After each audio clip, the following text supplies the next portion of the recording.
జనరల్గా life style diseases అని చెప్తూ ఉంటారు. సో బీపీ, షుగర్, థైరాయిడ్ ఇలా చెప్తూ ఉంటారు కదా.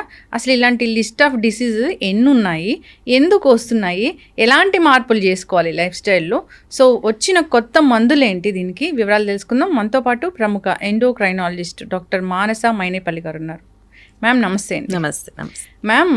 జనరల్గా చూస్తే బీపీ వచ్చినా, షుగర్ వచ్చినా, థైరాయిడ్ వచ్చినా, ఒబిసిటీ వచ్చినా, ఇలా కొన్ని రకాల డిసీజులు వస్తే ఇవి మీ లైఫ్ స్టైల్ డిసీజెస్, సో ఇది చేంజ్ చేసుకుంటే తగ్గిపోతుంది అని, కంట్రోల్లో ఉంటుంది అని చెప్తూ ఉంటారు. ఈ లైఫ్ స్టైల్ చేంజ్ అంటే అసలు ఏంటి, ఎన్ని రకాల వ్యాధులు అనేవి వస్తూ ఉన్నాయి అసలు దీనివల్ల? లైఫ్ స్టైల్ డిసీజెస్ అంటేనండి మన జీవన శైలి ఎలా ఉందో దాన్ని బట్టి అగ్రవేట్ అయ్యే డిసీజెస్ అనమాట. దేనికైనా కూడా జెనెటిక్ టెండెన్సీ అన్నది ఉంటుంది. ఫర్ ఎగ్జాంపుల్ మనం ఒక గన్ గనక తీసుకున్నట్టయితే జెనెటిక్స్ అన్నవి they load the gun, and మన లైఫ్ స్టైల్, మన జీవన పద్ధతి అన్నది it is a trigger. So జెనెటిక్గా వచ్చేదాన్ని మనం ఏం చేయలేము, బికాజ్ మనకి ఫ్యామిలీలో రన్ అవుతున్నాయి ఇవన్నీ ఉన్నాయి అంటే మనకి డెఫినెట్గా రిస్క్ అన్నది ఉంటుంది 30-40% వరకు. బట్ ఇప్పుడు ఈ మధ్యన జరిగిన లైఫ్ స్టైల్ చేంజెస్ కానీ, అంటే కొంచెం డైట్ వెస్టర్నైజేషన్, కొంచెం కూర్చొని పనిచేయడం, ఒకే చోట సెడెంటరీ లైఫ్ స్టైల్, ఊబకాయం అన్నది పెరిగిపోయింది. సో వీటన్నిటి వల్ల అవి ట్రిగ్గర్ అవుతున్నాయండి ఈ మధ్య. సో షుగర్ అంటే డయాబెటీస్, అందరూ వైట్ రైస్ తింటారు కానీ కొందరికి డయాబెటీస్ అనేది వస్తుంది అంటే ఎట్లా చెప్తారు దీన్ని? జెనెటిక్గా ఒక రిస్క్ అంటూ ఉండాలండి. దాని మీద ఇప్పుడు మనకు ఆల్రెడీ తెలుసు, మన ఇంట్లో మన తల్లిదండ్రులకు ఉంది, లేకపోతే మన గ్రాండ్ పేరెంట్స్కి ఉంది, ఉండాలి అట్లా ఉండాలి. లేదంటే మన అత్తయ్యలు ఎక్కువగా అటువైపు నుంచి వస్తాయి, అంటే పెటర్నల్ లాంటి అత్తయ్యలు, పిన్నులు వాళ్ళకు ఉంది అంటే గనక ముందే మనం రిస్క్లో ఉన్నామని తెలుసుకోవాలి. తెలుసుకున్న తర్వాత వన్స్ ఒక 25 years ఏనండి, ఇప్పుడు 25 years దాటిన వెంటనే మన వెయిట్ పెరుగుతోంది, మనం ఓవర్ వెయిట్లోకి వెళ్తున్నాము ఆర్ ఊబకాయంలోకి వెళ్తున్నాము అని మనం రికగ్నైజ్ చేసిన వెంటనే మన జీవన పద్ధతి మార్చుకోవాలి. ఆ మార్చుకునే క్రమంలో ఏమవుతుందంటే వైట్ రైస్ మంచిదే కాదు అని చెప్పాం, ఎందుకంటే ఎన్నో జనరేషన్స్గా తీసుకుంటున్నారు, మన ఏన్సిస్టర్స్ అన్న వాళ్ళు తీసుకుంటున్నారు. ఇప్పుడు ఏంటంటే ద క్వాలిటీ అండి, అంటే ఇప్పుడు అన్నిట్లోనూ కల్తీ వచ్చేసింది. మనం తీసుకునే వైట్ రైస్ క్వాలిటీ బాగుందా లేదా తెలియదు ఫస్ట్. సెకండ్ ఏంటంటే ఇప్పుడు డెఫినెట్గా మిగతా రైస్తో కంపేర్ చేస్తే ఫైబర్ కంటెంట్ కానీ ఆ పోషక విలువలు కానీ తక్కువ ఉంటాయి వైట్ రైస్లో, బికాస్ కంప్లీట్లీ పాలిష్డ్ కాబట్టి. అలాంటప్పుడు ఆల్రెడీ రిస్క్ ఉంది, మన వెయిట్ కొంచెం ఎక్కువగా ఉంది అన్నప్పుడు ఎందుకు కార్బోహైడ్రేట్స్ ఎక్కువగా ఉన్నది తీసుకోవడం, అది కాన్సెప్ట్. సో మన పూర్వీకులందరూ రాగులు తినేవారు, సజ్జలు తినేవారు, అందరు తినేవారు. ఈ మధ్య ఏంటంటే బాగా మారిపోయింది అది. సో అలాంటున్నప్పుడు మేము చెప్తాం వైట్ రైస్ అనేది తగ్గించమని చెప్తాం, లేదంటే సింగిల్ పాలిష్ రైస్కి వెళ్ళమని చెప్తాం. అంటే మనం తినే ప్రతి డైట్, ఎవ్రీ మీల్ కూడా ఆ షుగర్ స్పైక్ అనేది ఏదైతే చేస్తుందో అది రిస్క్ ఉంటుందండి మనకి. సో ఎవ్రీ టైం అందుకని HbA1c's అని చూస్తాం షుగర్లో, అంటే average of 3 months. So whatever you're eating ప్రతిసారి చూసుకోవాలి, అది మీల్ అన్నది పోషక విలువలు ఉన్నాయా లేదా చూసుకోవాలి, ఎక్కువ కార్బోహైడ్రేట్స్ తీసుకుంటున్నాం చూసుకోవాలి, ఇవన్నీ ఉంటాయి. అందుకని మేము చెప్పడం అలా చెప్తాం అనమాట, వైట్ రైస్ అన్నది రెస్ట్రిక్ట్ చేయమని చెప్తాం. డయాబెటీస్ వస్తుంది అన్నప్పుడు ప్రీ సిమ్టమ్స్ ఎలాంటివి ఉంటాయి? ఫస్ట్ మనకి ఈ మధుమేహం ఏదైతే వస్తుందో ఇనీషియల్గా సిమ్టమ్స్ అన్న ఉండకపోవచ్చు అండి.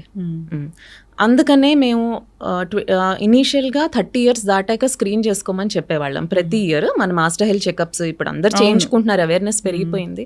ఇప్పుడు 25 years దాటిన వెంటనే ఎవ్రీ ఇయర్ స్క్రీనింగ్ చేసుకోమని చెప్తాం. ఎందుకు చెప్తాం అంటే మనకి లేనివి కూడా ముందు పట్టుకోవచ్చు.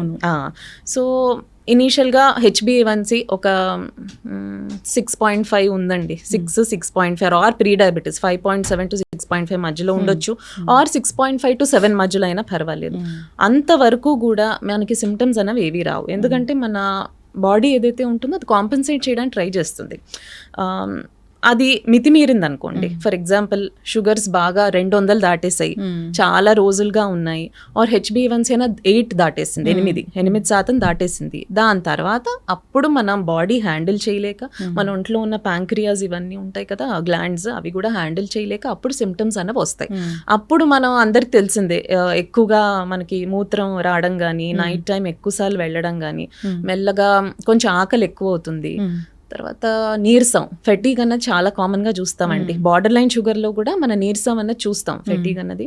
అరికాళ్ళ తిమ్మిర్లు, మంటలు, nerve damage symptoms or infections అనేవి త్వరగా హీల్ అవ్వకపోవడం, ఇవన్నీ లేటర్ స్టేజ్లో వస్తుంది. సో అంటే వచ్చే ముందు అయితే లక్షణాలు ఏం కనపడవు, కానీ వచ్చాక ఇలాంటి లక్షణాలు కనిపిస్తాయి. చాలా వాళ్ళు అలసటగా ఫీల్ అవుతారు, బరువు తగ్గిపోతారు, సో ఆకలి ఎక్కువగా వస్తూ ఉంటుంది, సో ఎక్కువసార్లు యూరినేషన్ వెళ్లాల్సి ఉంటుంది. ఇలాంటివన్నీ మనం కన్సిడర్ చేయాల్సిందేనండి. అంటే యాక్చువల్గా మేమేం చెప్తామంటే ఎవ్రీ పేషెంట్ ఈస్ డిఫరెంట్ అండి, ఎవ్రీ పర్సన్ ఈస్ డిఫరెంట్. అంటే కొంతమంది ఎలా ఉంటారంటే పెద్ద షుగర్ మైల్డ్ గా ఉన్నా కూడా వాళ్ళకి ఫస్ట్ తిమ్మిర్లు మొదలైపోతాయి. సో తిమ్మిర్లు, మంటలు కాళ్ళ మీద, ఆర్ నైట్ టైం కొంచెం స్లైట్ యూరినేషన్ అనుకోవడం, లేదంటే నీరసం, ఫెటీగ్ అన్నది ముందే స్టార్ట్ అవుతుంది. కానీ ఏమనుకుంటారంటే మేబీ నేను ఇప్పుడు అందరికీ స్ట్రెస్ రిలేటెడ్ జాబ్సే ఉన్నాయి, ఇప్పుడు majority they are into software or వేరే జాబ్స్ ఏదైతే ఎక్కువ కూర్చొని పని చేయాల్సి వస్తుందో దాంట్లోనే ఉన్నారు అందరు ఇంచుమించుగా. సో వాళ్ళు ఏంటంటే స్ట్రెస్, దానివల్ల నీరసం వస్తుందేమో మనకి, అలాంటి ఆర్ విటమిన్ డెఫిషియన్సీస్ కామన్ అయిపోయి. ఆ విటమిన్ డెఫిషియన్సీస్ కూడా సేమ్ ఇలాంటి సిమ్టమ్సే వస్తాయి, నీరసం గానీ, అరికాళ్ళు తిమ్మిర్లు, మంటలు. డాక్టర్స్ చెప్తుంటారు B12 డెఫిషియన్సీ ఉందంటే సేమ్ షుగర్ లక్షణాలే ఉంటాయి, సో అది స్కిప్ చేసేస్తారు. అందుకని మేము ఎక్కువ స్క్రీనింగ్ ఇంపార్టెంట్ అయిపోయిందండి ఈ మధ్య. ఎందుకంటే ఈ జీవన శైలికి రిలేటెడ్ డిసీజెస్ ఎక్కువైపోవడంతో స్క్రీన్ చేసుకోండి every year, at least once in a year. 25 years దాటిన తర్వాత యూ ఇంక్లూడ్ షుగర్స్, థైరాయిడ్ ఇలాంటి కామన్ గా ఏవైతే పెరిగిపోయాయో అది ఇంక్లూడ్ చేసుకోండి అని చెప్తా ఉన్నాను. షుగర్ కనుక్కోలేదు, కంట్రోల్ చేసుకోలేకపోతున్నారు అన్నప్పుడు అసలు అది ఎలాంటి డ్యామేజ్ చేస్తుంది శరీరాన్ని? అంటే మీరు చెప్తే నమ్మరు కానీ బార్డర్ లైన్ షుగర్ ఉన్నప్పుడే, అంటే ఇప్పుడు మనకి షుగర్ వచ్చింది అనుకోండి, ఈ రోజు మనకి షుగర్ తేలింది, దానికి ఒక 10 ఏళ్ల ముందు నుంచే డ్యామేజ్ అన్నది స్టార్ట్ అయిపోతుంది యాక్చువల్గా. సో మనం ఎప్పుడైతే బార్డర్ లైన్ షుగర్లోకి వెళ్తామో, అంటే HbA1c 5.7% దాటడం కానీ, ఆర్ షుగర్స్ ఫాస్టింగ్ పరగడుపున షుగర్ 100 దాటడం కానీ, ఆర్ తిన్న తర్వాత షుగర్స్ మోర్ దెన్ 140 దాటడం కానీ, అప్పుడు ఏమవుతుందంటే ఆర్గన్ డ్యామేజ్ మొదలైపోతుంది. అంటే ఇది ఎక్కువ షుగర్ కింద తీసుకుని అవి లోపల ఏంటంటే టాక్సిక్ రాడికల్స్ అంటాం కదా, అంత షుగర్ అనవసరం, మనకి హ్యాండిల్ చేయలేదు బాడీ. సో అది టాక్సిక్ రాడికల్స్ కింద ఫామ్ అయిపోయి ఇన్ఫ్లమేషన్ అంటున్నారు కదా ఇప్పుడు అందరు, ఇన్ఫ్లమేషన్ అనేది పెరిగిపోయి ఆర్గన్ డ్యామేజ్ అప్పటి నుంచే మొదలవుతుంది. సో మెల్లగా ఫస్ట్ అంటే పర్సన్ టు పర్సన్ అండి, ఒకళ్ళకి తిన్న తర్వాత కన్సిస్టెంట్ గా పెరుగుతుంటాయి షుగర్స్ బార్డర్ లైన్ లోనే అయినా కూడా, ఒకళ్ళకి పరగడుపుని చూపిస్తుంది అది ముందరే ఎక్కువ ఉంది, దీన్ని ఇక్కడే మనం ఆపాలి, ఏదో ఒకటి చెయ్యండి, జీవన శైలి మార్చుకోండి, ఆర్ కొంచెం ఎక్సర్సైజ్ లాంటివి స్టార్ట్ చేయండి అని అప్పుడే చెప్తుంది. సో బార్డర్ లైన్ షుగర్ ఉన్నప్పుడే డ్యామేజ్ స్టార్ట్ అవుతుంది, అది చాలా మంది గ్రహించరు. సో ఫర్ ఎగ్జాంపుల్ ఒక పేషెంట్ వచ్చారు నా దగ్గరికి, నేను ప్రాక్టీస్ చేసే ఏరియా అంతా కూడా కంప్లీట్లీ సాఫ్ట్వేర్ డామినేటెడ్, గచ్చిబౌలి అటువైపు ఉంటుంది. వాళ్ళ HbA1c బార్డర్ లైన్ షుగర్ ఉంది అని చెప్పినా కూడా, ఆర్ షుగర్లోకి వెళ్ళిన తర్వాత కూడా నేను ట్రీట్మెంట్ స్టార్ట్ చేసిస్తానండి, ఆగను. వన్స్ అది డయాబెటిక్ రేంజ్, మనం ఆ పర్సన్ని షుగర్ ఉన్న పర్సన్ లాగా లేబుల్ చేసిన తర్వాత మొదలు పెట్టేస్తాం. ఎందుకు చేస్తాం మేము అదంతా అంటే, ఆర్గన్ డ్యామేజ్ వద్దు, ఆల్రెడీ అయిపోయింది, ఎంతో కొంత అయింది, సో అది మనం ఇంకా రెస్ట్, మనం అది ఆపేయాలి అన్న అవసరం ఉంది ఇప్పుడు. కానీ ఎందుకు ఇప్పుడు మెడిసిన్స్, మేము మా లైఫ్ స్టైల్ జీవన శైలి మార్చుకుంటాం అని చెప్పి చాలా మంది డిలే చేస్తారు, ఆర్ ఒప్పుకోరు ఫస్ట్ మొదలు పెట్టంగానే. సో అది అన్నమాట. ఇప్పుడు ఈ షుగర్ స్పైక్స్ అనేవి అంటే తీయటి పదార్థాలు తింటే అవుతుందా, లేదంటే గ్లూకోజ్ ఉన్న ఏ ఫుడ్ తిన్నా అవుతుందా? మనకి ఒంట్లో ఏంటంటేనండి, ఫస్ట్ ఆఫ్ ఆల్ మన ప్రోటీన్స్ కానీ, మన ఫ్యాట్స్ తీసుకున్నా కానీ, ఆర్ కార్బోహైడ్రేట్స్ తీసుకున్నా కానీ, అది చిన్న చిన్న పార్టికల్స్లోకి కన్వర్ట్ అవుతుంది. షుగర్ కంటెంట్ ఎక్కువ ఉన్నవి అంటే సింపుల్ షుగర్స్, అంటే ఇమీడియట్గా షుగర్ స్పైక్ చేసేవి కానీ, లేదు అంటే processed foods or saturated fats ఎక్కువ ఉన్నవి, అంటే మైదా ప్రోడక్ట్స్ కానీ, or too much of corn, sweet corn లాంటివి తీసుకోవడం కానీ, too much of white rice, ఇవన్నీ కూడా మన చక్కెర స్థాయి ఎక్కువ ఉంటాయి వాటిలో. సో అవి తీసుకున్నా కూడా అల్టిమేట్లీ షుగర్, ప్యూర్ షుగర్ కానీ, బెల్లంతో కూడా షుగరే ఉంటుంది, అదేమి డిఫరెంట్ దేమి కాదు. ఆల్టర్నేటివ్ షుగర్ లాగా అనుకుంటారు కానీ కాదు, హనీ ఏదైనా అల్టిమేట్ గా షుగర్ కింద కన్వర్ట్ అవుతుంది. సో మనం ఏంటంటే సింపుల్ షుగర్స్, బాగా ఆయిల్ కంటెంట్ ఉన్నవి కానీ, లేదంటే ప్రాసెస్డ్ ఫుడ్స్, ఇవి అవాయిడ్ చేయాలి. అన్నిట్లో ఈ డయాబెటీస్ పెరగడానికి కారణమయ్యే ఉంటాయండి. సో ఓన్లీ వైట్ రైస్ తిన్నాము, ఓన్లీ షుగర్ తిన్నాము, టీ తాగాము అంటే కాదు, అలా ఉండదండి. అందుకని మన క్వాలిటీ ఆఫ్ ద మీల్, అంటే మనం తినే పద్ధతిలో ఉన్న రేషియో కార్బోహైడ్రేట్స్, ప్రోటీన్స్, ఫైబర్, దాన్ని బట్టి మన షుగర్ స్పైక్ వస్తుంది. అంటే ఫర్ ఎగ్జాంపుల్ మనం ఒక మీల్లో మేము ఏం చెప్తామంటే ప్లేట్ మెథడ్ అంటాం. ప్లేట్ మెథడ్ అంటే సగం ప్లేట్ మొత్తం fruits and vegetables or vegetable salad కానీ ఉండాలి. దాంట్లో ఆ సగంలో సగం శాతం అంటే పావు శాతం కార్బోహైడ్రేట్స్ ఉండాలి. ఎందుకంటే మన ఎనర్జీ ఎక్కడి నుంచి వస్తుంది? మనం ప్రోటీన్, ఫ్యాట్స్ తీసుకుంటే అది ఎప్పుడు 6-8 గంటల తర్వాత కానీ అది కన్వర్ట్ అవ్వదు మనకి ఎనర్జీ వచ్చేదానికి. సో 1/4 ప్లేట్ కార్బోహైడ్రేట్స్ ఉండాలి. అది మంచి కార్బోహైడ్రేట్స్ అంటే హోల్ గ్రెయిన్స్ కానీ, లేదంటే మన అన్ని రకాల ధాన్యాలు అంటే కొర్రెలు, సామలు ఇవన్నీ తీసుకోమంటాం. 1/4 ప్లేట్ ఫ్యాట్ కంటెంట్ ఉండాలి మనకి ఏదో ఒక విధంగా. ఎందుకంటే ఫ్యాట్ అన్నది మనకి స్టోర్ అయ్యి తర్వాత ఎనర్జీ లాగా రిలీజ్ చేయాలి. సో ఇమీడియట్ గా ఎనర్జీ వచ్చేవి ఉండాలి, తర్వాత మనకి స్టోరేజ్ ఫామ్ లో కూడా ఉండాలి, అలా అనమాట. So quality of the meal important అండి ఓవరాల్ గా. అది మనం ఒక ప్లేట్ లో ప్రోటీన్స్ ఎక్కువ తీసుకున్నాం అనుకోండి, ఫైబర్ ఎక్కువ తీసుకున్నాను, మంచిదే, షుగర్ స్పైక్ రాదు. మనకి ఎక్కువ షుగర్స్, కార్బోహైడ్రేట్స్ ఎక్కువ ఉంటే ఇమీడియట్ గా షుగర్ స్పైక్ వచ్చేది బర్డన్ అయిపోతుంది ప్యాంక్రియాస్ కి. ప్యాంక్రియాస్ అనేవి లోపల ఉంటాయి కదా గ్లాండ్స్, అవి హ్యాండిల్ చేయలేవు అనమాట టూ మచ్ ఆఫ్ షుగర్స్, అదవుతుంది. ఓకే, సో వైట్ రైస్ కొంచెమైనా తీసుకోవచ్చా? తీసుకోవచ్చండి, అంటే ఇన్ లిమిట్. ఆ వైట్ రైస్ తీసుకుంటాం, మాకు వేరే పడవు అనుకుంటే కనుక సింగిల్ పాలిష్ రైస్ తీసుకోవచ్చు. ఆర్ వైట్ రైస్ లో రకరకాలు ఉంటాయి. ఇప్పుడు కొన్ని లో GI రైస్ అని వస్తుంది, ఆర్ ఇప్పుడు మన బాస్మతి రైస్, ఇవన్నీ ప్యూర్ కంప్లీట్ గా పాలిష్ చేసే రైస్ కన్నా బెటరే అనమాట. బాస్మతి రైస్ తీసుకోవచ్చు షుగర్ ఇన్ లిమిట్. అంటే మనం ఎప్పుడైతే ఈ సోనా మసూరి తీసుకుంటామో అది కంప్లీట్ పాలిష్డ్ కదా, బాస్మతి స్లైట్లీ బెటర్. సో అలా, సో మేము చెప్పడం అయితే వైట్ రైస్ అసలు వద్దని చెప్తాం వన్స్ షుగర్స్ ఉన్నప్పుడు అది. బట్ కొంతమందికి పడవండి. సో పేషెంట్ కి పడినప్పుడు మీరు ఇవే తీసుకోండి. వాళ్ళు చాలా మందికి బ్రౌన్ రైస్ పడదు, మిల్లెట్స్ చాలా పడవు, బట్ కంఫర్టబుల్ గా ఉంటారు మోస్ట్ ఆఫ్ ద పేషెంట్స్. లేదంటే ఇప్పుడు కొర్రెలు వీటితో కాన్స్టిపేషన్ చెప్తారు, ఆర్ ఏజ్ ఎక్కువ ఉన్న వాళ్ళు ఉన్నారు, అంటే 60 ఏళ్ళు 70 ఏళ్ళు దాటిన వాళ్ళని మనం చెప్పలేం మీరు ఇదే తీసుకోండి. వాళ్ళు ఏది తినగలిగితే దాంట్లో ప్రోటీన్స్ పెంచండి, ఫైబర్ పెంచండి, తీసుకోండి, మీకు పడింది అది లిమిట్ లో తీసుకోమని చెప్తాను. అది చపాతీ యాక్చువల్గా చెప్పాలంటేనండి, వీట్ ఏదైతే ఉంటుందో రైస్ కన్నా ఎక్కువ డ్యామేజ్ చేస్తుంది. అది మనం చూసాం, ఎందుకంటే మన హార్వర్డ్ ప్రొఫెసర్స్ వాళ్ళు రీసెంట్గా కూడా రిలీజ్ చేశారు దట్ వీట్ అది మనకి డ్యామేజ్ చేస్తున్నది అది ఎక్కువ రైస్ కన్నా కంపేర్ చేస్తే. సో కంప్లీట్ వీట్తో చేసిన మన గోధుమ పిండితో చేసిన చపాతీలు ఇవి వద్దని చెప్తున్నాం. So go for multigrains. Multigrain అప్పుడు ఏమవుతుందంటే గ్లూటెన్ కంటెంట్ కొద్దిగా తక్కువ ఉంటుంది, మనం అన్ని కలిపినప్పుడు ఏంటంటే ఫైబర్ కంటెంట్ పెరుగుతుంది, గ్లూటెన్ కంటెంట్ తగ్గుతుంది. సో అలా తీసుకోమని చెప్తాం. లేదంటే బాజ్రా, రాగితో కూడా చేసుకోవచ్చు. సో అలా తీసుకుంటే ప్రిఫరబుల్. అంటే మనం ఇదంతా మాట్లాడుకుంటున్నది షుగర్ రిస్క్ ఉన్న వాళ్ళల్లో, షుగర్ వచ్చిన వాళ్ళల్లో. రిస్క్ అంటే మీకు తెలిసింది, ఇప్పుడు అందరికీ రిస్క్ ఉంది, ఫ్యామిలీలో షుగర్ లేని వాళ్ళు లేరు, ఇంట్లో ఇద్దరికి ఆర్ మల్టిపుల్ జనరేషన్స్ లో ఉంటుంది. సో ఏదైనా సరే అది ఇప్పుడు ఈ కాలంలో జెనెటిక్స్ మన దీని జీవన శైలి బట్టి అలా రెస్ట్రిక్ట్ చేసుకోవాల్సి వస్తుంది.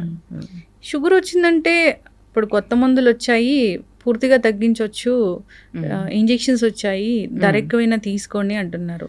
నిజంగానే షుగర్ని రివర్స్ చేసే, పూర్తిగా కంట్రోల్ చేసే, తగ్గించే మందులు వచ్చాయా? ఇప్పుడు ఈ మందులు ఏవైతే మార్కెటింగ్ చేస్తున్నారో ప్రిసైజ్గా చెప్పాలంటే ఈ కొత్త మందులు ఏవైతే వచ్చాయి, ఈ రీసెంట్గా మన హెడ్లైన్స్ అవన్నీ ఫిబ్రవరి నుంచి మొదలయ్యాయండి. సో మనకి 2 మెడిసిన్స్ వచ్చాయి రీసెంట్గా. ఒకటి వచ్చేసి అందరూ మాంజెరో అంటున్నారు, అది తెలిసింది, టిర్జాపటైడ్ ఆ డ్రగ్ పేరు. ఇంకోటి మన సెమాగ్లూటైడ్, అది రీసెంట్గానే ఒక 2 months బ్యాకే వచ్చింది ఇండియాలోకి. బట్ ఈ గ్రూప్లో ఉన్న మాలిక్యూల్స్, ఈ గ్రూప్లో ఉన్న డ్రగ్స్ అన్నది ఆల్మోస్ట్ ఒక 20 years నుంచి ఉన్నాయి. డయాబెటీస్ ట్రీట్మెంట్లో ఉంది మాకు 20 ఏళ్ళగా, ఇంతకు ముందు 10 ఏళ్ల నుంచి మేము వాడుతున్నాం అందరిలోనూ. Only thing same group of drugs అండి. అప్పట్లో కొంచెం కాస్ట్లీ ఉండేవి, అంటే ఆ జనరేషన్ 10 years బ్యాక్ ఇంత పెట్టలేకపోయేవారు అందరూ. సో అప్పుడు మేము ఎవరిలో వాడేవాళ్ళు అంటే ఇంకా మల్టిపుల్ మెడిసిన్స్ మీద ఉన్నారు, ఇన్సులిన్ కూడా వెళ్తోంది 3-4 సార్లు, ఆర్ కిడ్నీ ప్రొటెక్షన్. ఈ మెడిసిన్స్ అన్నిటికి కూడా కిడ్నీ అండ్ గుండె ప్రొటెక్ట్ చేసే లక్షణాలు ఉన్నాయి. అవి ఎన్నో స్టడీస్లో తేలిన తర్వాత రిలీజ్ చేస్తారు. సో అలాంటి వాళ్ళలో మేము ప్రిఫర్ చేసేవాళ్ళం, వాడేవాళ్ళం కాదని కాదు, బట్ అంత మార్కెట్ చేయలేదు వాటిని. పాత మెడిసిన్ పాత మెడిసిన్సే, వాటిలోనే కొత్త డ్రగ్స్ యాడ్ అవుతూ వచ్చాయి. సో వీటిలోనే చెప్పాలంటే ఒక 5 years బ్యాక్ కూడా టాబ్లెట్ ఫార్మ్స్ లో కూడా వచ్చాయి, అది మేము వాడాము అసలు 6 years నుంచి, అది చాలా మంది పేషెంట్స్ లో వాడుతున్నాము. ఇప్పుడు ఈ కొత్తగా వచ్చిన మాలిక్యూల్స్ ఏంటంటే మార్కెటింగ్ ఎక్కువ అయిపోయింది. సో అందరూ దాన్ని weight loss drug weight loss drug లాగా తీసుకుంటున్నారు. అది వెయిట్ లాస్ డ్రగ్ అంటే ఓకే, అది వెయిట్ లాస్ డ్రగ్ ఒబేసిటీకే ప్రూవ్ అయింది, ఏడిఏ కానీ డిసిజే అప్రూవల్స్ కానీ వచ్చాయి. But at the same time sugar control చేసే డ్రగ్స్ బేసిక్గా అవి. సో మనం ఇప్పుడు మేము పేషెంట్స్లో వాడతాం కదా, మేము ఏం చూస్తామంటే కొంతమందిలో వెయిట్ లాస్ వస్తుంది. యాక్చువల్ చెప్పాలంటే 70% వెయిట్ లాస్ వస్తుందని, అంటే అట్లీస్ట్ 5-10% వరకు వస్తుంది. మాకు కావాల్సింది ఒక 10% వెయిట్ లాస్. 10% వెయిట్ లాస్ అయితే డయాబెటీస్ రివర్సల్ చేసే ఛాన్సెస్ ఉంటాయి. కానీ మేము అబ్జర్వ్ చేసేది ఏంటంటే వాళ్ళ షుగర్స్ ఎక్సలెంట్గా తగ్గుతాయి, అంటే HbA1c అనేది బాగా తగ్గుతుంది. సో ఎక్కువ ఇది ఒబేసిటీకి ఇది అది అనే కన్నా మాకు మేము చూసేదాన్ని diabetes control. So sugar plus ఊబకాయ ఉన్న వాళ్ళల్లో ఫస్ట్ మేమే ప్రిఫర్ చేస్తాం. అయితే వెయిట్ లాస్ అనేది అంత ఈజీగా అయిపోతుందా ఈ ఇంజెక్షన్తో? అవుతారండి, అంటే అట్లీస్ట్ 5-10% వెయిట్ లాస్ అయితే చూస్తామండి. 5-10%. అంటే ఫర్ ఎగ్జాంపుల్ 100 kgs ఉన్నారు, some person is around 100 kgs. 5-10 kgs అయితే at the end of 3 months, అంటే 3 నెలల తర్వాత మేము ఎనీ వెయిట్ లాస్ డ్రగ్ అనుకోండి, దేనికైనా అనుకోండి, ఒక 3 monthsకి చూస్తాం మేము అవి ఎంత వెయిట్ తగ్గించాయి, షుగర్ ఎంతవరకు తగ్గింది, అసలు హౌ ఈస్ హీ డూయింగ్. అంటే మనకి ఆ పర్సన్ కూడా ఇంపార్టెంటే, మనం ఈ డ్రగ్ పెట్టంగానే వదిలేలేము, కొన్ని సైడ్ ఎఫెక్ట్స్ ఉంటాయి, మానిటర్ చేసుకోవాలి. సో 3 monthsకి అట్లీస్ట్ ఒక 5% వెయిట్ లాస్ వచ్చిందంటే ఆ మెడిసిన్ పనిచేస్తున్నట్టు. మనకి ర్యాపిడ్ వెయిట్ లాస్ మేము టార్గెట్ చేయమండి ఇచ్చేటప్పుడు. అంటే మనకి ఎక్కువ ర్యాపిడ్గా ఒక 15-20% వెయిట్ లాస్ ఒక 1-2 monthsలోనే అయిపోతే బాడీ కూడా అడ్జస్ట్ చేసుకోవడం కష్టం. గాల్ బ్లాడర్ స్టోన్స్ ఎక్కువైపోతాయి, అంటే మనకి న్యూట్రిషన్ అన్నది తగ్గిపోతుంది, ఒంట్లో విటమిన్స్ తగ్గిపోతాయి. సో ఇవన్నీ ఉంటాయి. సో మేము చూసేది 3 నెలల్లో ఒక 5% తగ్గారు అనుకుంటే మెల్లగా కంటిన్యూ చేస్తాం మెడిసిన్ని. షుగర్ పేషెంట్ అనుకోండి, వాళ్ళకి ఆల్రెడీ వాళ్ళు చాలా మెడిసిన్స్ మీద ఉన్నారు, వాళ్ళకి ఇంక మేము లైఫ్ లాంగ్, ఒకవేళ వాళ్ళు ఫైనాన్షియల్గా ఇవి కొద్దిగా కాస్ట్లీ ఉంటాయి ఈ మెడిసిన్స్, వాళ్ళు ఓకే అనుకుంటే కనుక మేము లైఫ్ లాంగ్ కూడా వాడతాం, అంటే తప్పేం లేదు దాంట్లో. మాకు కావాల్సిన షుగర్ కంట్రోల్ కూడా లైఫ్ లాంగ్ వాడాల్సిందే.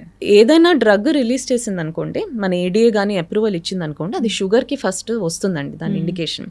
షుగర్ ఉన్న వాళ్ళు లైఫ్ లాంగ్ వాడుకోవచ్చు. ఇప్పుడు ఈ రీసెంట్గా వచ్చిన మెడిసిన్స్ కూడా ఎన్నో స్టడీస్ చేసిన తర్వాతే రిలీజ్ చేస్తారు. లైఫ్ లాంగ్ వాడుకునే మెడిసిన్స్ ఇవి. ఏ మెడిసిన్ కైనా సైడ్ ఎఫెక్ట్స్ అంటూ ఉంటాయి. సో మనం ఫస్ట్ ఎక్స్ప్లెయిన్ చేయాలి. ఇప్పుడు మనం మామూలుగా షుగర్కి వాడే మెట్ఫార్మిన్ మెడిసిన్కే దానికి గ్యాస్ట్రిక్ సైడ్ ఎఫెక్ట్స్ ఉంటాయి, లూజ్ మోషన్స్ వస్తాయి, అందరికి పడదు. నేను అబ్జర్వ్ చేసింది 30% మందికి ఆ ఫస్ట్ లైన్ డ్రగ్గే పడదు షుగర్కి. మెట్ఫార్మిన్ వాడితే డయేరియా ఉంటుందని కూడా చెప్తూ ఉంటారు. డయేరియా చాలా కామన్ గా చూస్తామండి, 20-30% చూస్తాను నేను. అది పెట్టేటప్పుడు కూడా హై డోసెస్కి 1 gram వరకే పెట్టగలుగుతాను, దాని తర్వాత ఆలోచించి పెడతాను. సో ఇవన్నీ ఫస్ట్ ఎక్స్ప్లెయిన్ చేయాలి. వాళ్ళు గనక ఫైనాన్షియల్గా ఎఫోర్డబిలిటీ ఉందంటే లైఫ్ లాంగ్ కూడా పెడతాం నేను మెడిసిన్స్. అది ఇప్పుడు రివర్స్ అవుతున్నప్పుడు లైఫ్ లాంగ్ ఎందుకు వాడాలి? అవసరం లేదు, అందుకనే. సో మనం ఎప్పుడైనా పేషెంట్ని పట్టుకుని ఉండాలండి, అంటే మనం వదలలేము, కంటిన్యూస్ మానిటరింగ్ ఉండాలి. ఏ మెడిసిన్ పెట్టినా కూడా ఫస్ట్ నేను వాళ్ళకి ఎక్స్ప్లెయిన్ చేస్తాను. మోడ్ నుంచి వాళ్ళకి ఓన్లీ వెయిట్ లాస్ కావాలనుకోండి, ఫర్ ఎగ్జాంపుల్ పెద్ద సివియర్గా లేదు, అర్లీ డయాబెటీస్, యంగ్ పేషెంట్, ఒక యుక్త వయసులో ఉన్నారు, ఫర్ ఎగ్జాంపుల్ 30-40 years వాళ్ళలో ఉన్నారు, ఊబకాయం ఎక్కువగా ఉంది, అలాంటి వాళ్ళల్లో నేను ఫస్ట్ ఇవే ప్రిఫర్ చేస్తాను మెడిసిన్స్. ఎందుకు ప్రిఫర్ చేస్తాను? అండర్లైన్ ప్రాబ్లమ్ ఊబకాయం, అక్కడ అది రివర్స్ చేస్తే ఒక 3-6 నెలల వరకు వాడిన తర్వాత వన్స్ వాళ్ళు నేను చెప్పినట్టు మీకు 5-10% వెయిట్ లాస్ అయిపోయారు, మోటివేషన్ అన్నది వస్తుందండి ఫస్ట్. ఇప్పుడు మనం వి ఫీల్ లైటర్ కదా, మనం ఓవర్ వెయిట్ ఒబీస్ ఉన్నాము, ఎంత సెల్ఫ్ కాన్ఫిడెన్స్ అవన్నీ ఉండవు. వాళ్ళు దే గెట్ మోటివేటెడ్ అండి. 2-3 monthsకే మేడం నాకు చాలా బాగుందని చెప్తారు. సో వాళ్ళంతట వాళ్ళే దే స్టార్ట్ డూయింగ్ మన ఫిజికల్ యాక్టివిటీ కానీ అది చేస్తారు. అలాంటప్పుడు ఇంకా అవసరం లేదు, షుగర్ రివర్స్ అవుతోంది ఆర్ మినిమం డ్రగ్స్ మెయింటైన్ చేయొచ్చు, అలాంటిప్పుడు తీసేస్తాం. So depends on their condition, అన్ని కూడా పేషెంటే ఇంపార్టెంట్ అండి అక్కడ. సో పేషెంట్ కి ఆ పేషెంట్ లక్షణాలు ఎలా ఉన్నాయి, ఫర్